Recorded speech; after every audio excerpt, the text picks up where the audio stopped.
সুদর্শন ভ্রমর গল্পের প্রথম অংশ। আরশি আয়াত। আপনার সাথে আমার খালামণির বিয়ের কথা চলছে, আর আপনি এসেছেন আমাকে প্রেম নিবেদন করতে। আপনার থেকে এটা আশা করতে পারিনি। ছি।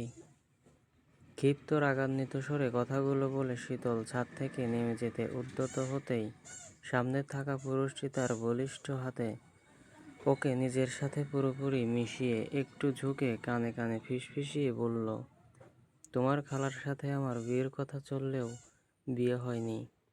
আর তোমার খালাকে আমি ভালোবাসি না। আমি তোমাকে ভালোবাসি। আমি তো আপনাকে ভালোবাসি না।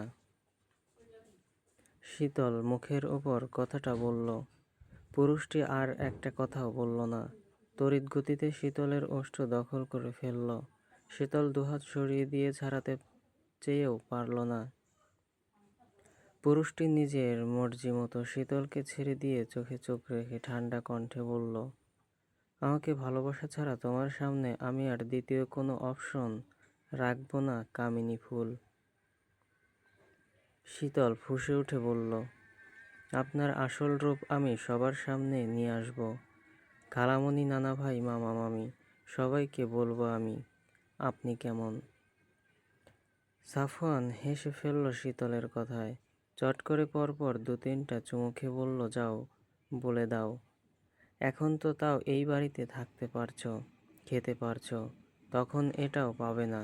তুমি কি মনে করো তোমার কথা সবাই বিশ্বাস করবে? গাধা মেয়ে।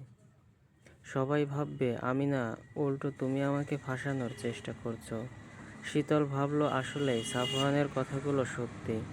ওর মন খারাপ হয়ে গেল, কিন্তু নিজের মন খারাপটা সামলে নিয়ে গলায় ঝাঁজ নিয়ে বলল, ছাড়ুন আমাকে। ছাড়বো না কি করবে? আমি কিন্তু। চিৎকার করবে? করো। শীতল ভীষণ অসহায় বোধ করল। সাফওয়ান এক হাতে ওর চুলগুলো কানের পাশে গুজে দিয়ে বলল, ছাড়তে পারি এক শর্তে। কি শর্ত? আজ রাতে সবাই ঘুমিয়ে যাওয়ার পর আমার ঘরে আসবে। শীতল চোখ বড় বড় করে বলল, অসম্ভব। সম্ভব। তুমি যদি না আসো তো আমি আসব। তখন সবাই জানবে। কোনটা ভালো হবে বলো। নিজেকে বাঁচানোর জন্য শীতল মিথ্যা আশা দিয়ে বলল, আচ্ছা আসব। সাফওয়ান এবার ওকে ছেড়ে দিয়ে বলল, ঠিক আছে যাও, রাতে দেখা হবে। শীতল সাফওয়ানের ঘর থেকে বের হতেই ছোট খালা টুম্পা শীতলের হাত ধরে ফেলল।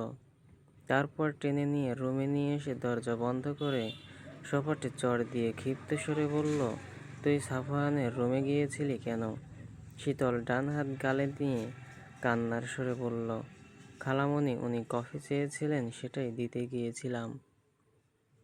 কফি দিতে এতক্ষণ লাগে? আমাকে শেখাচ্ছিস? তোর মাও ছিল নটি, তুইও তেমন হয়েছিস।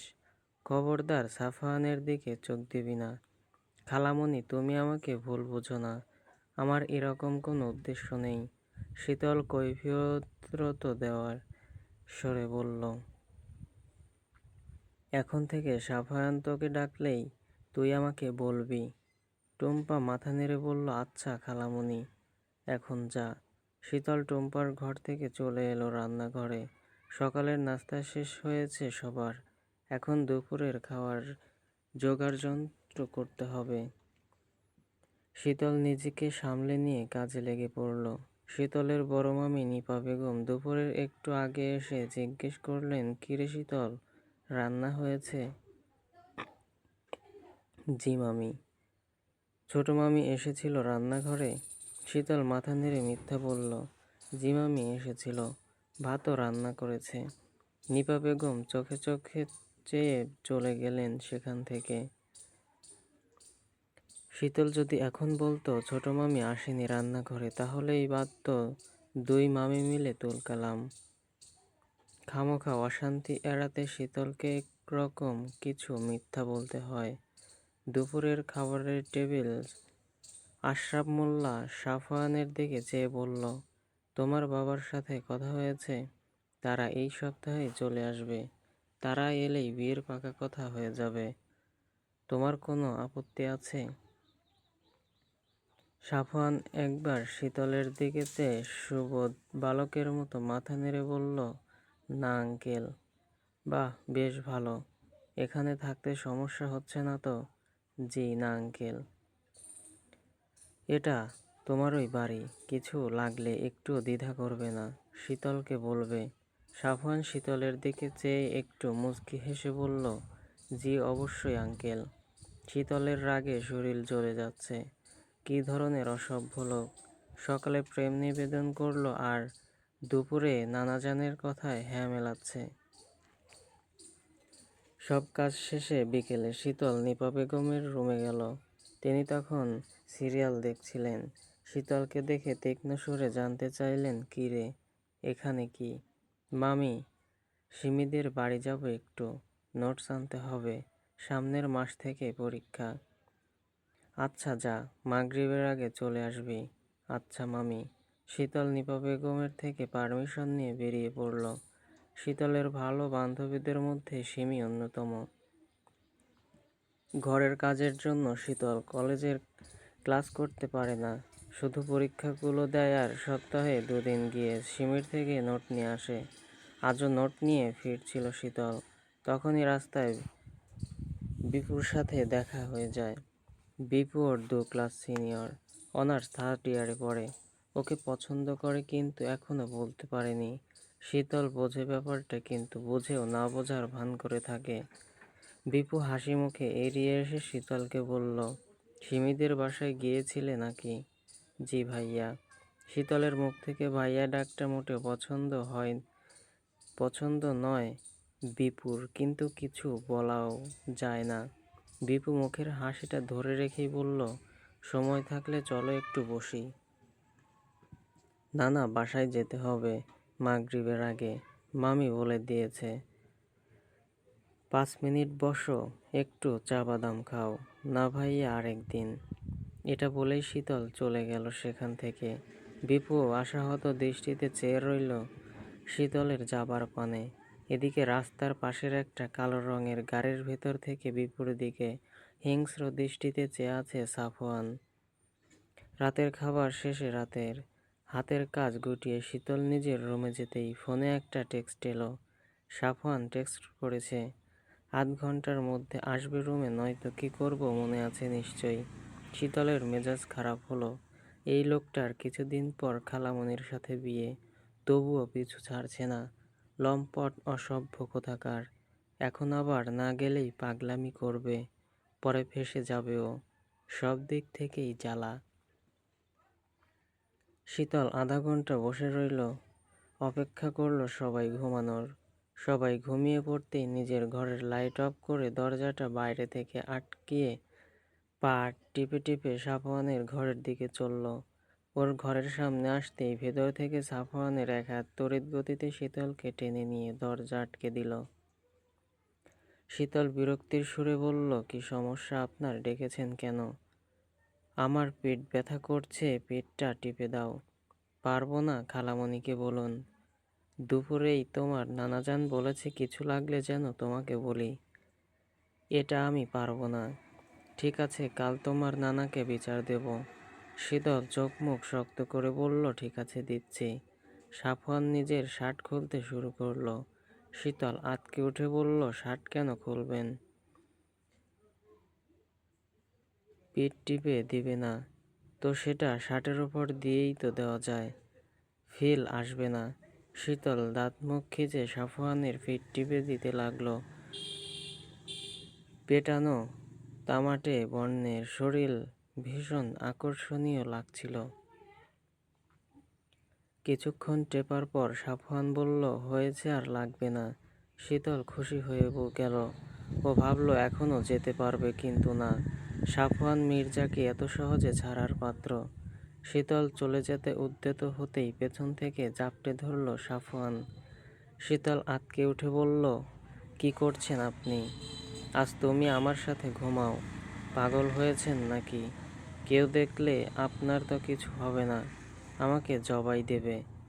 কেউ দেখবে না, তুমি সবার ওঠার আগে চলে যাবে নিজের ঘরে।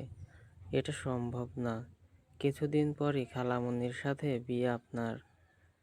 ওই বিয়ে হবে না। আপনার পুরো ফ্যামিলি, এই ফ্যামিলির সবাই রাজি। আমি রাজি না। আর আমার কথাই শেষ কথা। তবুও আমি পারবো না এটা।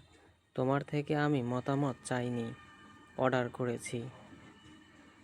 যদি তুমি আমার অর্ডার পালন না করো তাহলে কাল তোমার নানাজানের কাছে বিচার দেব আমি। বলবো তুমি রাতে আমার ঘরে এসে আমার সাথে খারাপ কিছু করার চেষ্টা করেছ। শীতল হতবাক হয়ে গেল। সাফওয়ান কুটিল হেসে বলল, যাও, সোজা গিয়ে আমার খাটে শুয়ে পড়ো। শীতল আর কোনো উপায় পেল না। সাফওয়ান খাটের একপাশে গুটিসুটি মেরে শুয়ে পড়ল। একটু পর সাফওয়ান এসে নিজের বলিষ্ঠ হাত দিয়ে শীতলকে নিজের দিকে টেনে নিল।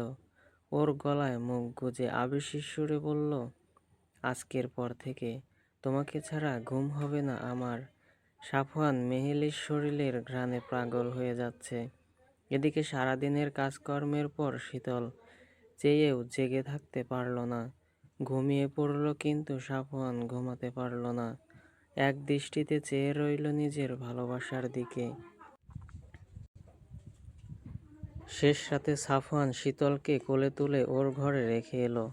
আসার সময় কপালে আলতো করে চুমু দিয়ে বলল, এই তো আর কিছুদিন, তারপর সব সময়ের জন্য তুমি আমার কাছেই থাকবে। সকালে ফোনের অ্যালার্মের শব্দে শীতল ধড়মড় করে উঠে বসল। ও ভেবেছিল ও সাফওয়ানের রুমে, কিন্তু ঘুম থেকে সজাগ হয়ে নিজেকে নিজের রুমে দেখতে পেয়ে হাঁপ ছেড়ে বাঁচল। কিন্তু ও আসলে কি করে এখানে? নিশ্চিত এটা ওই লম্পট অসভ্য লোকটার কাজ। শীতল বিরক্ত ভঙ্গিতে চুলগুলো বেঁধে ফ্রেশ হয়ে নিল। তারপর নামাজ পড়ে চলে গেল রান্নাঘরে। সাফওয়ান শীতলকে ওর ঘরে রেখে এসে ঘুমিয়ে পড়ছিল। ঘুম ভেঙেছে যথারীতি একই সময়ে। প্রতিদিনের মতো গোসল সেরে তৈরি হতে শুরু করলো অফিসে যাওয়ার জন্য। এদিকে শীতল কফি বানিয়ে সাফওয়ানের ঘরে যাওয়ার আগে টুম্পার ঘরে গেল। টুম্পা তখনও ঘুমাচ্ছে।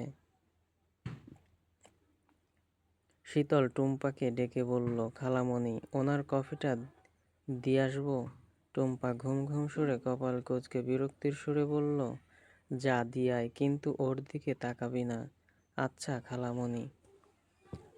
এটা বলেই শীতল কফি নিয়ে চলে গেল সাফওয়ানের ঘরে। টেবিলের ওপর কফির কাপটা রেখে বলল, আপনার কফি। সাফওয়ান আয়নার সামনে থেকে ঘুরে শীতলের সামনে এসে দাঁড়িয়ে বলল, আমার শার্টের বোতামগুলো লাগিয়ে দাও। আপনি লাগান। তুমি আশেপাশে থাকলে এসব কাজ করতে ইচ্ছে করে না আমার। এখন চটপট লাগিয়ে দাও। শীতল আর কথা না বাড়িয়ে সাফওয়ানের শার্টের বোতামগুলো ঝটপট লাগিয়ে দিতে শুরু করলো। এই ফাঁকে সাফওয়ান শীতলের কাঁধে রাখা ওড়নাটা নিয়ে ওর মাথায় পরিয়ে দিয়ে বলল, আমার কামিনী ফুলকে বউ লাগছে, একদম আমার বউ। শীতল মাথা থেকে ঘোমটা সরিয়ে বলল, নিন, হয়ে গেছে, এবার আমি যাই। শোনো। সাফওয়ান ওকে ধরতে যাওয়ার আগেই ও পালিয়ে গেল। পেছন থেকে সাফওয়ান হাসল। আজ বাসায় কেউ নেই, সবাই একটা জন্মদিনের দাওয়াতে গেছে। শীতল যায়নি। ও অবশ্য কোনো দাওয়াতেই যেতে পারে না। ওর পারমিশন নেই এসব দাওয়াতে অ্যাটেন্ড করার। ও নিজের রুমে বসে পড়ছিল। আজ ভীষণ গরম লাগছে। শীতল ভাবল গোসল করে নিলে ভালো হতো, তাই ও গোসল করতে চলে গেল। গোসল শেষ হতেই দেখল ও জামা আনতে ভুলে গেছে। তাই তোয়ালেটাই বুকের ওপর পেঁচিয়ে নিয়ে বাইরে বের হতেই আঁতকে উঠে চিৎকার করল। সাথে সাথেই ওয়াশরুমে ঢুকে যেতে চাইল, কিন্তু পারল না। সাফওয়ান ওকে মুহূর্তেই নিজের সাথে মিশিয়ে নিল। ভেজা শরীরে ওকে ভীষণ আবেদনময়ী লাগছে। সাফওয়ান ঘোর লাগা দৃষ্টিতে একবার শীতলকে দেখতেই ওর দৃষ্টি আটকে গেল শীতলের গলার নিচের অংশটুকুতে, যেখানে পানির বিন্দু জমে আছে। সাফওয়ান কিছু না ভেবেই জিভ ছোঁয়ালো সেখানে। শীতল চোখ বন্ধ করে কেঁপে উঠল। দুহাতে খামচে ধরল সাফওয়ানের পেছনের দিকের শার্টের অংশ। সাফওয়ান থামল না। ওই অংশের সব পানির বিন্দু শুষে নিল। আবেশে শীতল হাত পা অবশ হয়ে আসছে। সাফওয়ান ওকে ছেড়ে দিয়ে ঠোঁট কামড়ে হেসে বলল, তেষ্টা পেয়েছিল ভীষণ, তাই তোমাকে রাখতে এসেছিলাম। তেষ্টা মিটে গেছে। শীতল রাগে হিতাহিত জ্ঞান হারিয়ে সাফওয়ানের বুকে কিল দিতে শুরু করল। সাফওয়ানর বলিষ্ঠ হাতে শীতলের 2 হাতই বন্দি করে ফেলল। তারপর কানে কানে বলল, তেষ্টা মেটানোর জন্য ধন্যবাদ কামিনী ফুল। শীতল চোখ বুজে ফেলল সাথে সাথেই। সাফওয়ান হেসে ওকে ছেড়ে দিয়ে বলল, জামা পাল্টে নাও, আমি আমার রুমে যাচ্ছি, আর দরজা অফ করবে না। এটা বলেই সাফওয়ান চলে এলো। শীতল চোখ মেলল। এখনো ওর পুরো শরীর শিরশির করছে। কি অসভ্য বদলোক রে বাবা। শীতল জামা পাল্টে হেয়ার ড্রায়ারে চুল শুকিয়ে নিল। তারপর রান্নাঘরে গেল চা বানাতে। চায়ের পানি চুলায় বসাতেই পেছন থেকে সাফওয়ান এসে ওকে জাপটে ধরল। ঘাড়ে মুখ গুজে লম্বা একটা শ্বাস টেনে নিয়ে বলল, চা বানাচ্ছ? দেখতেই পাচ্ছেন। এবার ছাড়ুন আমাকে। যখন তখন জড়িয়ে ধরেন কেন? আমার ইচ্ছা। তুমি আমার কামিনী ফুল। তোমাকে জড়িয়ে ধরার একমাত্র অধিকার আমার। শীতল জানে এই নাছোড়বান্দা বদলোককে কিছু বলেই লাভ নেই। যা মন চায় করে এই লোক। সো ফ্রেন্ডস, চ্যানেলটি সাবস্ক্রাইব করে পাশে থাকবেন। এতক্ষণ সাথে থাকার জন্য ধন্যবাদ সবাইকে।